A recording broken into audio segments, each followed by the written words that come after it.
start with what you think is one of your most inspirational moments.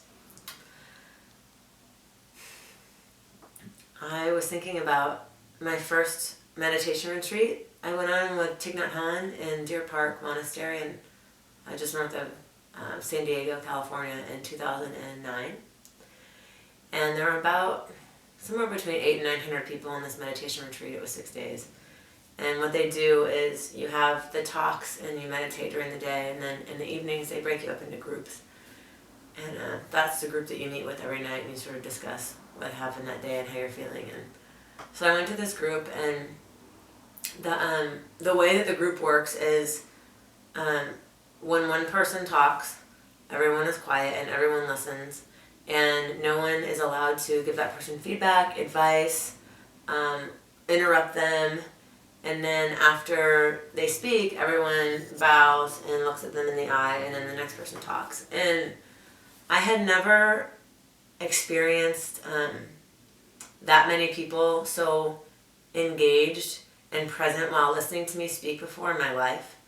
And at the time I was 29, and just going through sort of a rough period in my life. And it was really profound. It had a very profound experience on me, and it made me realize how important it is to give the gift of listening to others, and not only just listening with your ears, but really being present while someone is talking to you. And that whole retreat, that was just continued to be, that was shown to me over and over and over that it's very important and powerful to listen to people and to give them attention while they're speaking.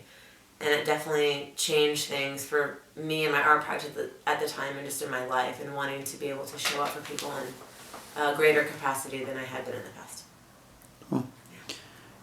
And then who would you say is one of the most inspirational folks that you've met, and why, and how have they inspired you? Well,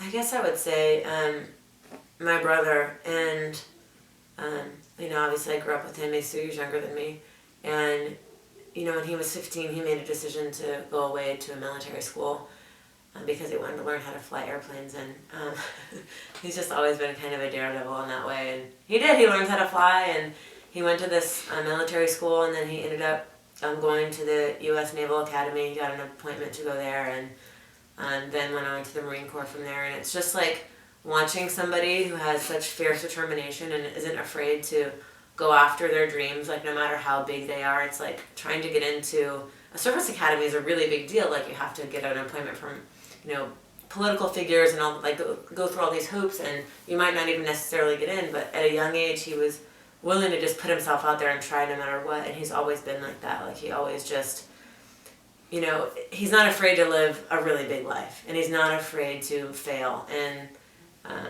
he's shown me a lot in that regard, and it gives me a lot of inspiration and hope that I can, be as fearless as he can. Great. And then talk to me about how and where you find your inspiration. I find my inspiration through having my own creative practices with yoga and with cooking, and even just hanging out with friends. I find it through books, music, looking at art, and honestly just walking around and being an active member in my community and being present to what's happening in the world. It's like, I can have days where I'm just super in my head and I'm not really paying attention to anything. And then I have other days where I'm just going for a walk and I'm noticing things that I've never seen before, even if it's like on my street, and I walk down my street all the time. So I think it's mostly from, just being awake and being present in the moment, because there's so much to take in and recognize, and if I'm not present, then I miss out on a lot. Great. And then, last question. Yes. How would you, or what message would you send out, out there to folks, watching this, as far as like something inspirational to impart in them, if somebody's looking to, get inspired or just follow their dream? I think the biggest thing, and this is my theme for 2013, is to live the biggest life possible for myself. And what that means is, the beginning of the year, I just wrote out a goal list of all the things that I wanted to accomplish, no matter how big they were. And yeah, I'm not going to accomplish all of them. I'm sure that I'm not, and that's okay. But then I'm willing to just go for it and give 100% instead of 85%, or give 100% instead of 50%, and just not hold back. You know, I think for a lot of my life, it's been easy to put out, 80, 85, 90%, and then hold back a little bit, and to just not hold back. We all have nothing to lose. There's nothing to lose.